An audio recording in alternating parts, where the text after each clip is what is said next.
मैं आरबी सिंह यादव और आप देख रहे हैं मेरा YouTube channel RB Singh Yadav editor. आज मैं उत्तर प्रदेश के मुख्यमंत्री योगी आदित्यनाथ के कदम के बाद जो हालात दिल्ली में बने हैं उन पर चर्चा करूंगा। नरेंद्र मोदी और अमित शाह बैकफुट पर आ गए हैं। जो बातें पिछले लगभग 15-20 दिन से, लगभग ये कहो कि पूरे जुलाई के महीने से जो चल रही थी कि योगी आदित्यनाथ को हटाना है, मुहिम चलाई जा रही थी। 2 डिप्टी चीफ मिनिस्टर लगाए गए थे। कल एक बैठक भी होने वाली थी लखनऊ में, आज शायद आज होने वाली थी। ये सारी चीज़ों के बावजूद अब बैठक तो कल ही रद्द कर दी गई थी, लेकिन मैं समझता हूँ कि योगी अमित शाह और नरेंद्र मोदी पर भारी पड़ गए हैं। मैंने पिछले वीडियो में भी ये कहा था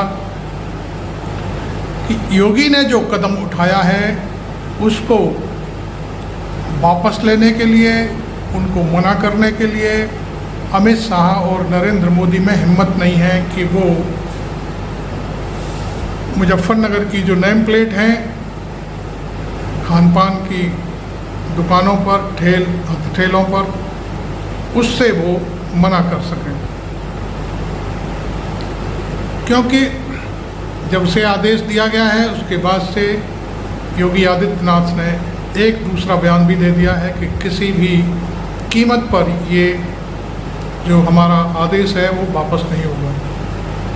इस मामले में पिछली बार भी मैंने कहा है कि राष्ट्रीय लोकदल जो पश्चिमी उत्तर प्रदेश की पार्टी है, हालांकि वो कोई पार्टी नहीं रही, केवल भारतीय जनता पार्टी के सहयोग से वो 2 सीट जीत पाई है और पार्टी का जो अध्यक्ष है वो अखिलेश यादव की मेहरबानी पर राज्यसभा में है। तो उसकी तो खैर कोई अब वजूद नहीं है कि वो क्या कहेगा। लेकिन बिहार के अलावा कोई और राज्य भी सामने नहीं आया है कि ये आदेश जो योगी आदित्यनाथ ने दिया है इसे वापस लिया जाए। खैर, बिहारियों के बारे में तो क्या कहा जाए। एक व्यक्ति खुद को मोदी का अनुमान कहता था, दूसरा व्यक्ति पैर पकड़ रहा था जब सब सारे लोगों की एक मीटिंग हो रही थी एनडीए की, उसमें सारे सार्वजनिक है। तो ऐसे लोगों की अब कोई औकात नहीं रह गई है कि वो नरेंद्र मोदी से या योगी आदित्यनाथ से ये कह सकें कि नेम प्लेट का जो आदेश है उसे वापस लिया जाए। खैर, ये बात तो यहाँ तक रही कि भारतीय जनता पार्टी इस आदेश के बाद खुद को बहुत बड़ा बादशाह समझने लगी और वो ये सोच रही है कि सारा हिंदू समाज हमारे साथ आ जाएगा। तो मैं समझता हूँ ये उनकी बहुत बड़ी भूल है। एक आंकड़े के अनुसार मैं आपको बता दूँ, पूरे उत्तर प्रदेश की जो जहाँ तक बात है कि 62 सीटों से वो 37 सीटों पर आ गई और पूरे हिंदुस्तान में वो 330 से 240 पर आ गई। अब मैं आपको बताता हूँ, बैकवर्ड में 72% लोगों ने भाजपा को पिछले चुनाव में वोट नहीं दिया, जो लोकसभा का चुनाव है। 71% दलितों ने वोट नहीं दिया। अति पिछड़े लोग हैं जो कोरी दूसरे टाइप के जो लोग होते हैं उनमें 45% वोट नहीं दिया। ये ऑन रिकॉर्ड है सारी चीज़ें। इन सब चीज़ों को देखते हुए शायद योगी आदित्यनाथ ये समझ रहे हैं कि इस आदेश के बाद जो गंगा जमनी तहजीब के ऊपर जो एक कलंक के रूप में आदेश आया है, इस आदेश के चलते हुए जो हिंदू वोट बैंक है उसे अपने साथ ले लेंगे। मैं समझता हूँ अब वो ज़माना गया। मैं अब पीछे ज़माने की बात लेकर के चलता हूँ। 1989 में जब जनता दल की गवर्नमेंट बनी थी, उस समय भारतीय जनता पार्टी के पास कुछ भी नहीं था। उसने जैसे ही बीपी सिंह ने मंडल कमीशन लागू किया, भारतीय जनता पार्टी ने समर्थन वापस ले लिया जनता दल से और वो कमंडल की राजनीति पर उतर आई और आडवाणी रथ यात्रा लेकर अयोध्या के लिए रवाना हो गए। उन्होंने बहुत कुछ इस मामले में किया लेकिन उस दौर में भी मैं आपको बता दूं कि 225 के आसपास 1990 में 91 में भारतीय जनता पार्टी को उत्तर प्रदेश में सीटें मिली थी। सरकार तो बन गई, लेकिन उसके बाद जब 1993 में चुनाव हुआ, जब बाबरी मस्जिद ढहा दी गई, आपको मालूम है कल्याण सिंह के रहते हुए जो वो उस समय पूरे भारतीय जनता पार्टी के किंग कहे जाते थे, सिरमौर कहे जाते थे, उनके नेतृत्व में जब चुनाव हुआ तो उस समय भारतीय जनता पार्टी कहीं की नहीं रही और काशीराम और मुलायम सिंह ने मिलकर के गवर्नमेंट बना ली उत्तर प्रदेश में। उसके बावजूद भी 1996 के आसपास शायद फिर चुनाव हुआ था उत्तर प्रदेश में, उसमें सरकार बनी केंद्र में और वहाँ पर शायद 193 के आसपास सीटें मिली और एनडीए का गठबंधन करके वहाँ अटल बिहारी वाजपेयी ने सरकार बनाई। लेकिन वो कुछ दिन ही चल पाई, 13 दिन या ऐसा कुछ दिन था, और वो सरकार फिर गिर गई। उसके बाद फिर से चुनाव हुआ तो उसमें फिर सरकार बनी और ये सारी चीज़ें भारतीय जनता पार्टी ने जब जब कार्ड खेला हिंदू मुस्लिम का, तब तब उसे बहुमत मिला, लेकिन अगली बार ही वो सारा बहुमत समाप्त हो गया। अब मैं आपको बता दूं कि 2014 में 13 में जब चुनाव प्रचार हो रहा था, उस समय भी बहुत सारी चीज़ें थी। मुजफ्फरनगर का दंगा हुआ था, ये बात हमें मालूम भी नहीं थे, लेकिन दिनेश शर्मा हैं जो डिप्टी चीफ मिनिस्टर है भारतीय जनता पार्टी के उत्तर प्रदेश में, उन्होंने एक बयान मैं देख रहा था अभी, तो उस बयान में उन्होंने कहा कि मुजफ्फरनगर का दंगा जो हुआ था उससे कुछ हालात बदले और वो शायद उस समय 282 सीटें भारतीय जनता पार्टी को केंद्र में अर्जित हुई और उसके बाद वो मुद्दा भी ख़त्म हो गया।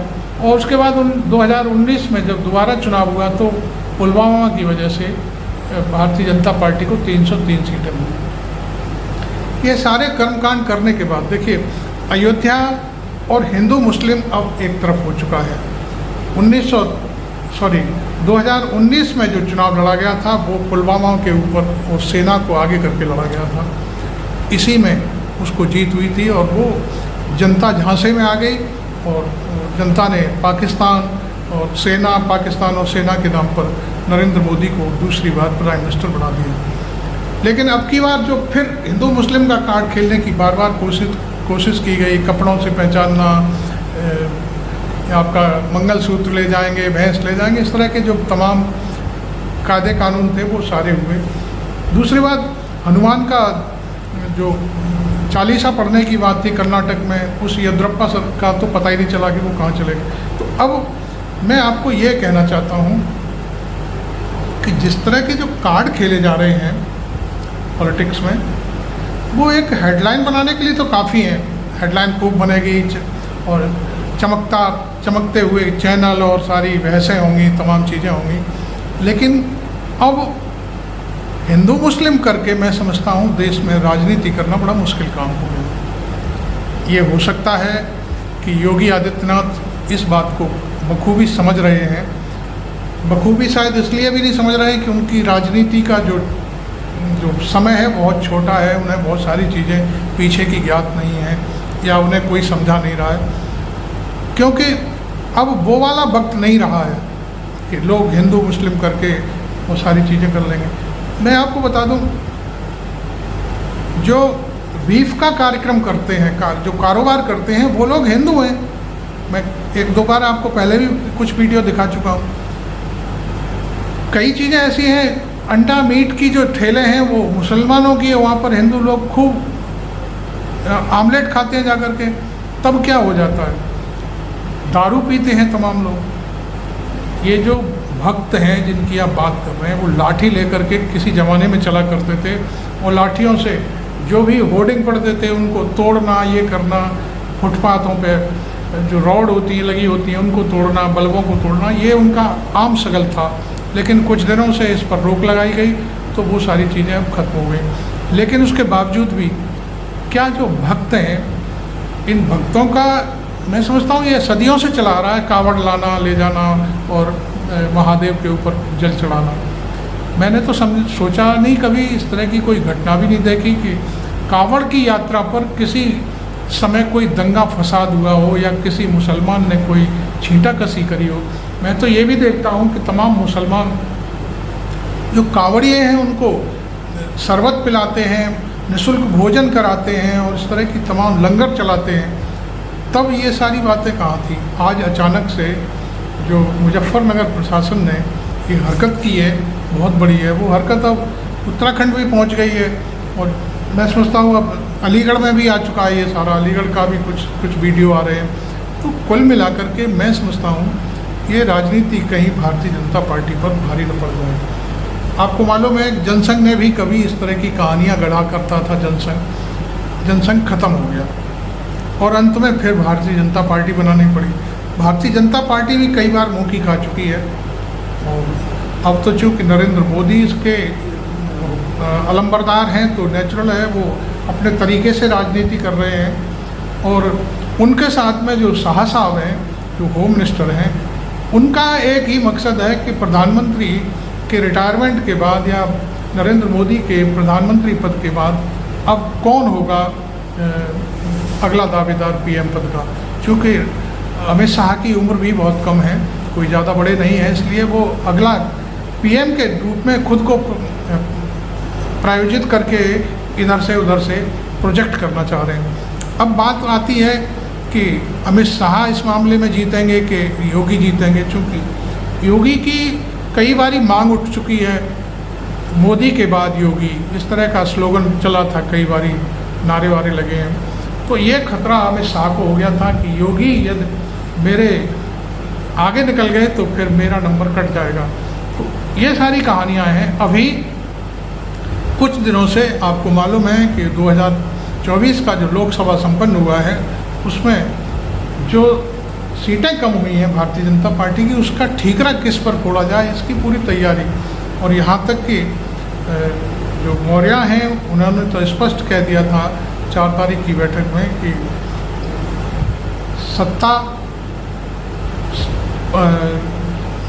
इनका जो क्या है, संगठन से बड़ी सत्ता नहीं होती, शासन सरकार। तो ये सारी बातें जब योगी के खटकी तो योगी ने अगले दिन बैठक बुलाई और दोनों डिप्टी चीफ मिनिस्टर को उसमें बुलाया तक नहीं। और उसके बाद एक रणनीति के तहत मालूम नहीं क्या उनके दिमाग में सरस्वती बैठी सिर पर और उन्होंने ये आदेश जारी कर दिया कि अब कांवड़ यात्रा का जो मार्ग है हरिद्वार से मुजफ्फरनगर तक करीब 250 किलोमीटर है, उस पर जो भी खान पान के ठेले ढाबे और रेस्टोरेंट जो कुछ भी हैं वो सारे के सारे पर नाम पट्टिका लगानी होगी कि वो किसका ढाबा है, कौन इसका मालिक है। उनका एक ही मकसद है कि राजनीति को एक तरह से मुसलमानों को प्रताड़ित किया जाए, आर्थिक रूप से उन्हें तंग किया जाए कि उनके होटल पर, उनके रेस्टोरेंट पर, उनकी ठेल से कोई सामान ना खरीदें।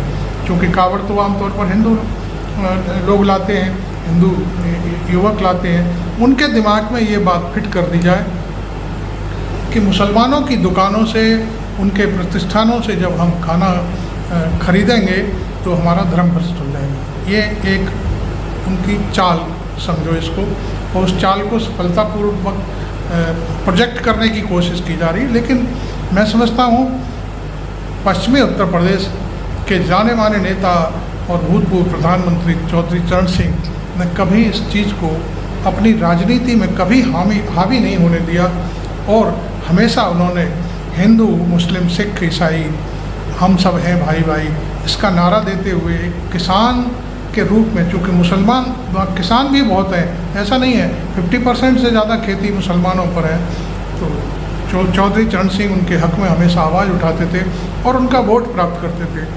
आज मैं समझता हूँ जाट जो लॉबी है, जो जाट वोट है और बहुतायत में जाट इस जो योगी का फरमान है इसका विरोध कर रहे हैं।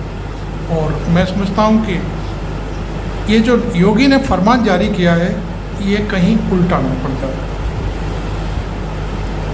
वर्तमान में प्रधानमंत्री और अमित शाह दोनों बहुत ही चिंता में फंसे हुए हैं। एक तरफ तो योगी ने ये फरमान जारी कर दिया है और योगी की राजनीति भारतीय जनता पार्टी के जो वोटर हैं उनके दिमाग में सबसे ऊपर हो गई है। इतना मोदी बहुत नीचे कद हो गया है, योगी का कद बहुत बढ़ गया है। दूसरी तरफ प्रधानमंत्री के जो खास अलमबरदार हैं यूपीएससी आप समझते होंगे। यूपीएससी वो संस्थान है जो देश को आईएएस और आईपीएस देता है, परीक्षा लेता है, प्रिलिमिनरी टेस्ट लेता है, उसके बाद मेन एग्ज़ाम होता है, इंटरव्यू होता है और उसके बाद फिर वो ट्रेनिंग कराता है आईएएस आईपीएस की। तब जाकर के एक आईएएस और एक आईपीएस पैदा होता है। पूजा खेड़कर जो नाम की युवती है वो भी आईएएस पास करके इस समय महाराष्ट्र में ट्रेनिंग ले रही थी। उसने क्या गलती करी क्या नहीं करी ये तो हम नहीं जानते, ये तो जांच का विषय है, लेकिन उसके सर्टिफिकेट ठीक से नहीं जांचे गए, क्यों नहीं जांचे गए, क्या हुआ, ये सारी चीज़ें अब सामने आने वाली हैं। ये जो घपला हुआ है यूपीएससी में, इस घपले की जो परतें खुलेंगी तो इसके चींटे मैं समझता हूँ बहुत दूर तक जाएंगे, क्योंकि इसमें एक नहीं कई और भी राज हैं जो खुलने वाले हैं। लोकसभा स्पीकर की बेटी का भी सीधे डायरेक्ट कमीशन हुआ है आईएएस में, वो भी हो सकता है जांच के दायरे में आए, क्योंकि जांच होगी तो फिर सारे पहलुओं पर जांच होगी, एक जांच नहीं होगी। पूजा खेलकर का भी मसला आएगा सामने। अभी तक जो सामने आ रहा है वो ये कह रहे हैं कि वो 7% विकलांग थी और वो 10% भी नहीं थी, फिर भी उसे आईएएस का कोटा दे दिया गया और उसके बाद वहाँ ट्रेनिंग में जा कर के उसने अपना अलग दफ्तर और जाने क्या क्या गाड़ी बंगला, और उसकी माँ ने भी कई शायद पिस्टल विस्टल दिखाई। ये सारी जांच होनी थी।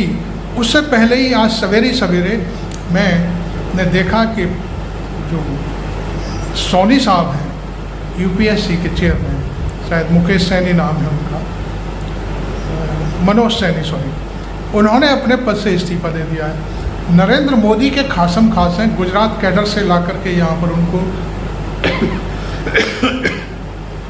यूपीएससी का अध्यक्ष बनाया गया था।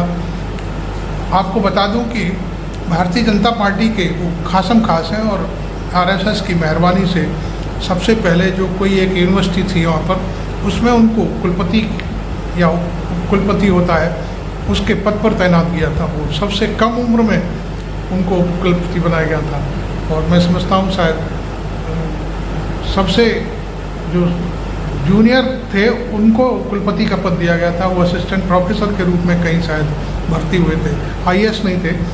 तो फिर उन्हें शिक्षा विभाग में लाया गया। शिक्षा विभाग से फिर उनको चूँकि मोदी की पसंद थे वो तमाम उन्होंने जो कॉलेज स्कूल हैं जो अंडर गवर्नमेंट आते हैं उनमें अपने आदमी भरे और तमाम नियुक्तियाँ करी, तो उनका लाभ देने के लिए उन्हें यूपीएससी में लाया गया।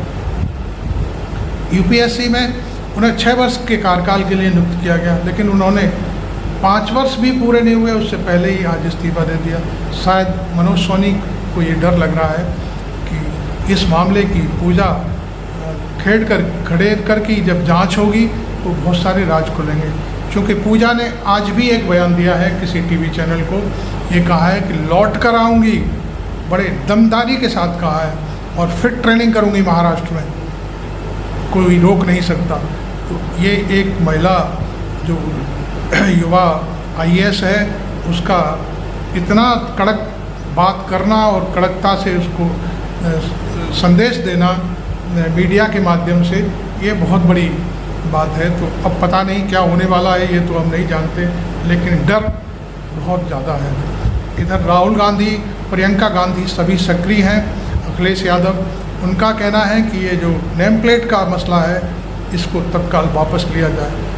और अखिलेश यादव तो और उनके जो चाचा हैं राम गोपाल यादव, वो तो ट्वीट करके, मैंने उनका ट्विटर हैंडल पढ़ा तो उन्होंने तो साफ सुप्रीम कोर्ट को इंगित करते हुए कहा है कि इस मामले में वो स्वतः संज्ञान लें।